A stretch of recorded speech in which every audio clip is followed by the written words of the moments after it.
आइए सबसे पहले हिंदू धर्म के धर्म गुरुओं के विचार जानते हैं कि उनके अनुसार तत्वदर्शी संत कौन होता है और उसकी क्या पहचान है। में भी बताया भगवान कृष्ण ने कि सत्य और असत्य के अंतर को जो जानता है वो तत्वदर्शी है, अर्थात इन दोनों के अंतर को तत्वदर्शियों ने देखा। ज्ञानिनस तत्वदर्शिना, ऐसे महापुरुष जिन्होंने तत्व का दर्शन किया है, जो ज्ञानी हैं, केवल ऐसे लोग ही उपदेश करते हैं जो उनके प्रति शरणागत होते हैं, जो उनकी सेवा करते हैं और जो समुचित प्रश्न पूछते हैं। भगवान ने कहा उस ज्ञान की प्राप्ति के लिए तो तत्वदर्शी महापुरुष का आश्रय ले।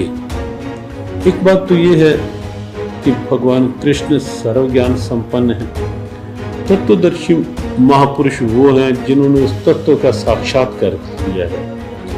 तत्व स्वयं परमात्मा है, स्वयं परमात्मा श्री कृष्ण है। श्री कृष्ण ये वाणी बोल रहे हैं, लेकिन फिर भी एक परंपरा का निर्वाह कर रहे हैं कि महापुरुषों के द्वारा ये ज्ञान मिलेगा, गुरु परंपरा से ये ज्ञान मिलेगा।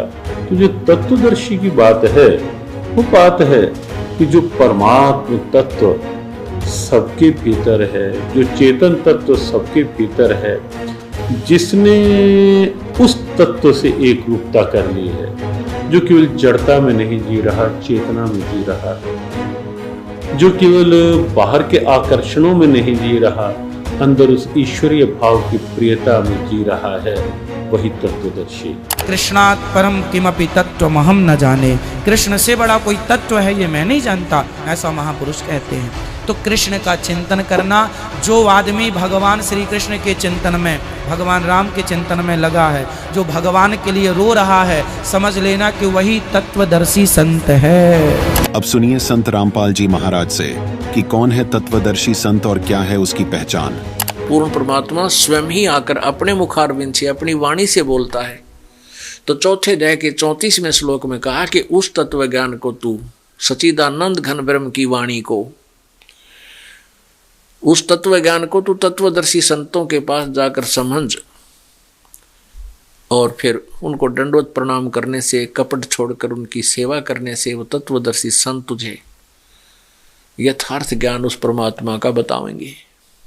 तो उस तत्वदर्शी संत की पहचान 15वें अध्याय के प्रथम श्लोक में बताई है कि उल्टे लटके हुए संसार रूपी वृक्ष को जो विस्तार से बताता स वेदवित, वह तत्वदर्शी संत है। परमेश्वर कबीर जी ने 600 वर्ष पहले अपनी सच्चिदानंद घन ब्रह्म की वाणी कबीर वाणी में लिखा था, अक्षर पुरुष एक पेड़ है निरंजन वा की डार, तीनों देवा शाखा है ये पात रूप संसार। जो जमीन से बाहर दिखाई देता है उसको अक्षर पुरुष बोलते हैं, यो पेड़ होता है। अक्षर पुरुष एक पेड़ है, निरंजन वा की डार, और तीनों देवा शाखा है ये पात रूप संसार। अब देखिएगा पुण्यात्माओं, थोड़े से सद ग्रंथों को भी हम साथ साथ देखें तब आगे चलेंगे। और ये गीता प्रेस गोरखपुर से प्रकाशित है, और ये जय दयाल गोविंद का इसके अनुवादक है, हिंदी में अनुवाद किया इसने। अथ पंचदशो अध्याय, 15वां अध्याय, मंत्र नंबर 1। ऊर्ध्व मूलम, ऊर्ध्व माने ऊपर को, ऊर्ध्व मूलम अध शाखम, अश्वत्थम प्राहु अव्यम, छंदासी यस्य पर्णानि स ये तम वेद स वेदवित। यहां देखिएगा, आदि पुरुष परमेश्वर मूल वाले, आदि पुरुष यानी ऊपर को जो जड़ हैं वो तो मूल तो समझो, वो आदि पुरुष परमेश्वर पूर्ण परमात्मा है संसार रूपी वृक्ष का। और अधः शाखम, अधः शाखम नीचे को, इन्होंने यहाँ, क्योंकि ये विचलित थे अनुवाद करता, इनको सही अनुवाद नहीं करना आया, अधः का अर्थ लिख दिया ब्रह्मा रूप मुख्य शाखा वाले है तेरे ही। अधः माने नीचे होता। देखिएगा ये श्लोक नंबर 2 है 15वें अध्याय का, इसमें अधः च ऊर्ध्व अधः, इसमें 2 बार अधः शब्द है, अक्षर है। अब इसको देखिए, इनका अनुवाद यहां किया इन्होंने। अधः माने नीचे, स्पष्ट है। इन्हीं का किया हुआ। अधः माने नीचे, अधः माने नीचे, ठीक है। तो यहां भी हम नीचे ही कहें तो बहुत अच्छा सेट हो जाएगा। 15वें अध्याय का हम फिर प्रथम देख रहे हैं। ऊर्ध्व मूलम, इसमें लिखना था ऊपर को जड़ वाला। ऊर्ध्व माने ऊपर को, आदि पुरुष परमेश्वर रूपी मूल वाले, जड़ वाले। अधः शाखम नीचे को शाखा वाले, अधः शाखम नीचे को शाखा वाले, अधः माने नीचे लिखना था।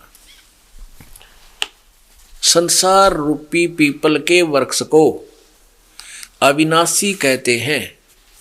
वेद जिसके पत्ते कहे गए हैं, कहे गए हैं। तम उस संसार रूपी वृक्ष को, यह माने जो पुरुष, वेद माने मूल सहित तत्व से जानता है। यह वेद जो मूल सहित जड़ से लेकर और पत्तों तक जो जानता है, स वेदवित। संस्कृत साथ पढ़ो जब समझ में आएगी। स वेदवित, वह वेद के तात्पर्य को जानने वाला है, अर्थात वह तत्वदर्शी संत है, वो सही ज्ञान को जानने वाला है। अब इसमें पहचान बता दी कि तत्वदर्शी संत कैसा होगा, ये देखिएगा। ऊर्ध्व मूलम अधः शाखम अश्वत्थम पराहु अव्यम छंदासी यस्य प्रणानी, यह तम वेद। ऊपर को जड़ वाला, नीचे को शाखा वाला, ये संसार रूपी पीपल का अविनाशी वृक्ष कहा गया है। और इसके छंद यानी विभाग, पत्ते आदि सब विभाग हैं। और यह माने जो, तम माने उस अज्ञान अंधकार में छुपे हुए इस ज्ञान को, उस संसार रूपी वृक्ष को जानता है। वेद माने जानना। यह तम वेद जो इसको जानता है, ऊपर को जड़ नीचे को शाखा कौन है, पत्तों तक बता देगा, उसके न्यारे विभाग सहित बतावेगा। स वेदवित, वह वेद के तात्पर्य को जानने वाला अर्थात तत्वदर्शी संत है। अब इससे पहले ये देखिएगा, ये संसार रूपी वृक्ष का एक चित्र दिखाते हैं आपको, इससे समझना होगी आपका सारी कहानी। ये जमीन से बाहर नजर आता है, इसको समझो पेड़ बोलते हैं। जमीन के अंदर गुप्त जो जड़ हैं वो प्रोक्स होती हैं, अनविजिबल होती हैं। और ये विजिबल होता है बाहर जो भी तना है, ये तना है, ये मोटी डार है, ये तीनों शाखा हैं और ये पत्ता है, पत्ते हैं।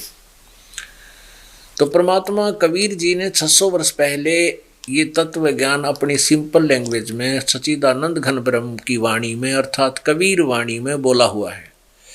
अक्षर पुरुष, ये तना तो है अक्षर पुरुष, और इसमें से मोटी डार निकली है, ये है सर पुरुष। सर ब्रह्म कहो, अक्षर सर पुरुष कहो, ज्योत स्वरूपी काल कहो, ब्रह्म कहो। और इसके फिर आगे 3 शाखाएं हैं। इस काल के 3 पुत्र हैं, रजगुण ब्रह्मा जी, सतगुण विष्णु जी, तमगुण शिव जी। और हम यहाँ पात रूप संसार है। अक्षर पुरुष एक पेड़ है, निरंजन वा की डारे। सर पुरुष को, सर ब्रह्म को, ज्योति निरंजन को, काल को कहा है निरंजन वा की डार। और तीनों देवा शाखा है, ये पात रूप संसार। और ये जो गुप्त रह गया, ये कौन है? ये है परम अक्षर ब्रह्म, ये पूर्ण ब्रह्म परमेश्वर है। ये जड़ जो है, जहाँ से सबको आहार मिलता है, जो सबका पालन पोषण करता है, सबका कर्मानुसार जिसका संस्कार देता है, वो पूर्ण परमात्मा ये कबीर देव है, पूर्ण ब्रह्म है, परम अक्षर ब्रह्म भी इसे कहते हैं। पुण्यात्माओं, आज तक हमें जो भी ज्ञान प्राप्त था वो बिल्कुल व्यर्थ था जब तक आप जी ने ये ज्ञान दास से नहीं सुना। इससे पहले कोई भी किसी भी पंथ में है, चाहे को किसी मजहब से संबंधित है, उसको परमात्मा का यथार्थ ज्ञान नहीं है। जबकि हमारे सदग्रंथ सभी ज्ञान को बता रहे हैं, पहले लिखा हुआ है, लेकिन इसको हमें वो बता भी डिटेल नहीं दे सके, उसकी अच्छी तरह समझा नहीं सके। तो अब आपने क्या देखा कि परमात्मा ने ये बताया कि अक्षर पुरुष एक पेड़ है, निरंजन वा की डार, और तीनों देवा शाखा, ये पात रूप संसार। अब गीता जी का 15वें का 1 से 4 श्लोक आपको पढ़ाते हैं। ये वही गीता है। और देखिए, अथ पंचम दशोध्याय 15वां अध्याय आपने 1 तो पढ़ लिया। अब देखो 2 में, उस संसार वृक्ष की यानी संसार रूपी वृक्ष की तीनों गुण रूप, रजगुण ब्रह्मा, सतगुण विष्णु, तमगुण शिव जी, जल से बड़ी हुई नहीं, विषय पर वाला, ये संस्कृत भी साथ देखो, विषय पर वाला शाखा, विषय भोग रूप कोपल मनुष्य देवतृक आदि योनि रूपी शाखाएं, ये विषय पर वाला विषय विकारों की शाखाएं हैं, नीचे और ऊपर फैली हुई, सर्वत्र नहीं।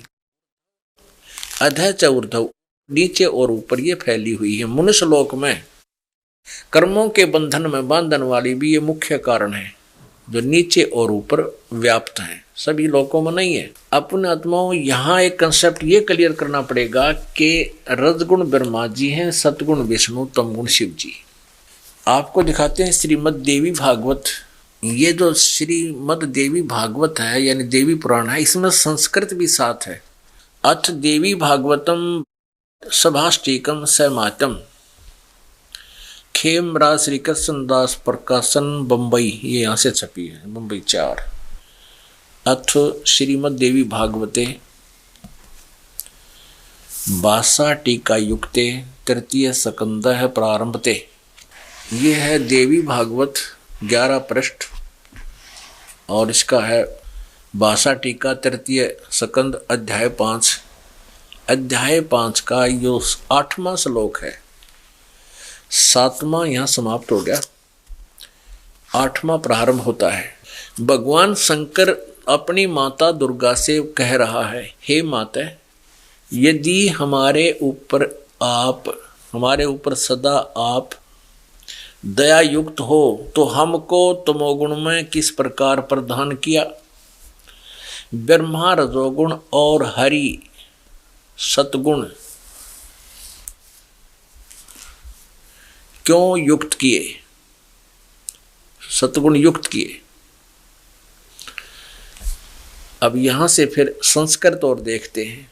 ये 7वां श्लोक खत्म हुआ। 8वां, यदि दया धर्मना न सदाम्बिके कथम अहम विहित च, किस प्रकार मैं बना दिया तमोगुण है, तमोगुण, और कमल जय, कमल से उत्पन्न होने वाले ब्रह्मा को रजोगुण संभव, रजोगुण क्यों उत्पन्न किया, और सुविहित किमो सतोगुण हरि, और विष्णु को सतोगुण क्यों बना दिया। इति सिद्धम रजगुण ब्रह्मा है, सतगुण विष्णु, तमगुण शिव जी। अब फिर देखिएगा श्रीमद् भगवत गीता, हम 15वां अध्याय पढ़ रहे हैं। हम 15वें अध्याय का हमने दूसरा श्लोक पढ़ लिया। अब तीसरे में क्या कहा है, ये गीता ज्ञानदाता अपनी अल्पज्ञता शो कर रहा है, बता रहा है कि इस संसार वृक्ष का स्वरूप जैसा कहा है, यानी मैंने जो जिक्र किया है, मैं कंप्लीटली इस संसार रूपी वृक्ष को यानी सृष्टि रचना को नहीं जानता। जैसा कहा है वैसा यहाँ नहीं, यानी यहाँ विचार काल में तेरे और मेरे गीता जी के डिस्कशन में, तेरे मेरे गीता जी के विचार विमर्श में नहीं पाया जाता, मैं नहीं बता पाऊंगा, क्योंकि न तो इसका आदि है और न इसका अंत है, यानी मुझे इसका कति आदि अंत का कोई भी ज्ञान नहीं, तथा न इसकी अच्छी प्रकार स्थिति है।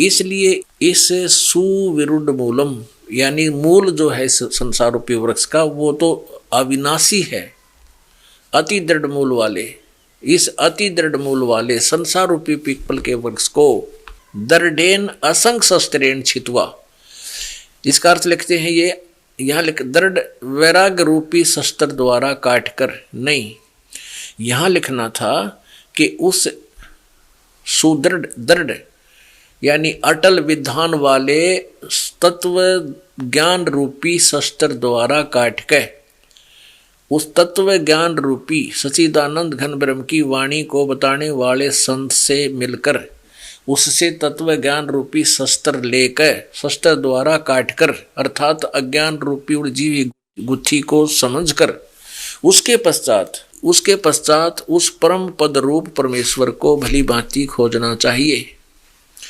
जिसमें गए हुए पुरुष यानी साधक फिर लौटकर संसार में नहीं आते,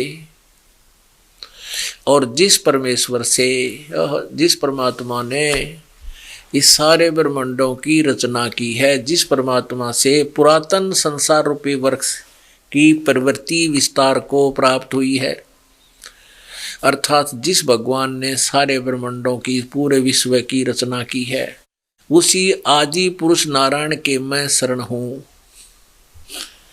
उसी आदि पुरुष नारायण के मैं शरण हूँ, मैं भी उसी के अधीन हूँ, गीता ज्ञानदाता कहता। इस प्रकार दृढ़ निश्चय करके उस परमेश्वर का मनन और निधि ध्यान करना चाहिए, परपदे माने उस भगवान की पूजा करनी चाहिए, सीधी सी बात है। अब गीता ज्ञान दाता जो श्री कृष्ण में प्रवेश करके बोल रहा है वो काल है, ब्रह्म है, वो सरपुरुष है। ये कृष्ण भगत, ये गुरु नकली कृष्ण जी के उपासक भ्रमित कर रहे हैं समाज को, कहते हैं कृष्ण ही तत्व है, तत्व ही भगवान है, भगवान ही सब कुछ है, श्री कृष्ण ही सब कुछ है, ये परम तत्व है, अविनाशी तत्व है। और फिर उसे प्रश्न किया, क्या ब्रह्मा विष्णु महेश नासवान है? हाँ, ब्रह्मा विष्णु महेश का जन्म मृत्यु तो नहीं कह सकते, स्वर्ग के बाद फिर उनका पूर्ण परमात्मा में विलीन हो जाते हैं और फिर स्वर्ग के बाद वापस आ जाते हैं। फिर प्रश्न किया कि ब्रह्मा विष्णु महेश किसकी साधना करते हैं? कहते उस पूर्ण परमात्मा की साधना करते हैं। अरे विष्णु जो पूर्ण परमात्मा की साधना करते हैं तो फिर अखिल ब्रह्मांड का नायक कुकर हो गया यूँ। और यहाँ चौथे अध्याय के 34वें श्लोक में जो एंड वेंड कर रहे हैं, बुआ बाई बक रहे हैं कि कृष्ण ही तत्व है, तत्व ही परमात्मा है, कृष्ण ही अविनाशी है, तत्व ही अविनाशी है। परमात्मा कहते हैं सटदल उआ बाई बकदा, ये उआ बाई बकते इनको कोई ज्ञान नहीं है, भ्रमित करें, पूरे मानव समाज को बर्बाद करें। तो पुण्यात्माओं, इस प्रकार हमने परमात्मा सच्चिदानंद घन ब्रह्म की वाणी को, जो उन्होंने स्वयं आकर के कबीर देव रूप में, धानक कबीर रूप में, जुल्हा कबीर रूप में बनारस में बोली, धर्मदास साहेब जी ने, उनकी प्यारी आत्मा ने, जिनको परमात्मा मिले थे, उन्होंने लिपिबद्ध किया। उसके अंदर ये विशेष रहस्य और सब ज्ञान प्रमाणित है। सब प्रकार के यज्ञ कौन से करने चाहिए, कौन से ना करने चाहिए, और कौन सी साधना सही है, वो सब स्पष्ट लिखा हुआ है। आज इस दास के पास वो सब मसाला उपलब्ध है, वो जड़ी उपलब्ध है, जिससे जन्म और मृत्यु का रोग कटेगा और सदा हम सतलोक में जाकर सुखी रहेंगे। उसको प्राप्त करो, अपना कल्याण कराओ। बोलो सतगुरुदेव। मेरे अजीज हिंदुओं, आपने प्रमाणों में देखा कि गीता ज्ञान दाता प्रभु ने बताया है कि यह संसार उल्टे लटके वृक्ष के तुल्य जानो। ऊपर जड़े यानी कि मूल तो पूर्ण परमात्मा है, नीचे टहनियां आदि अन्य हिस्से जानो। इस संसार रूपी वृक्ष के प्रत्येक भाग का भिन्न भिन्न विवरण जो संत जानता है वह तत्वदर्शी संत है, जिसके विषय में गीता अध्याय 4 श्लोक नंबर 34 में कहा है। गीता अध्याय 15 श्लोक नंबर 2-3 में केवल इतना ही बताया है कि तीनों गुण रूपी शाखा हैं। यहाँ विचार काल में अर्थात गीता में आपको मैं गीता ज्ञान दाता पूर्ण जानकारी नहीं दे सकता, क्योंकि मुझे इस संसार की रचना के आदिवंत का ज्ञान नहीं है। उसके लिए गीता अध्याय 4 श्लोक नंबर 34 में कहा है कि किसी तत्वदर्शी संत से उस पूर्ण परमात्मा का ज्ञान जानो। इस गीता अध्याय 15 श्लोक 1 में उस तत्वदर्शी संत की पहचान बताई है कि वह संसार रूपी वृक्ष के प्रत्येक भाग का ज्ञान कराएगा। उसी से पूछो। गीता अध्याय 15 के श्लोक 4 में कहा है कि उस तत्वदर्शी संत के मिल जाने के पश्चात उस परमेश्वर के परम पद की खोज करनी चाहिए, अर्थात उस तत्वदर्शी संत के बताए अनुसार साधना करनी चाहिए, जिससे पूर्ण मोक्ष यानी कि अनादि मोक्ष प्राप्त होता है। गीता ज्ञान दाता ने कहा है कि मैं भी उसी की शरण में हूं। गीता अध्याय 15 श्लोक 16 व 17 में स्पष्ट किया है कि 3 प्रभु हैं, एक क्षर पुरुष ब्रह्म, दूसरा अक्षर पुरुष परब्रह्म, तीसरा परम अक्षर पुरुष पूर्ण ब्रह्म। क्षर पुरुष तथा अक्षर पुरुष वास्तव में अविनाशी नहीं है, वह अविनाशी परमात्मा तो इन दोनों से अन्य ही है। वही तीनों लोकों में प्रवेश करके सर्व का धारण पोषण करता है। वह पूर्ण परमात्मा कबीर साहिब जी हैं, जिसकी संपूर्ण जानकारी केवल तत्वदर्शी संत रामपाल जी महाराज के पास है। धन्यवाद।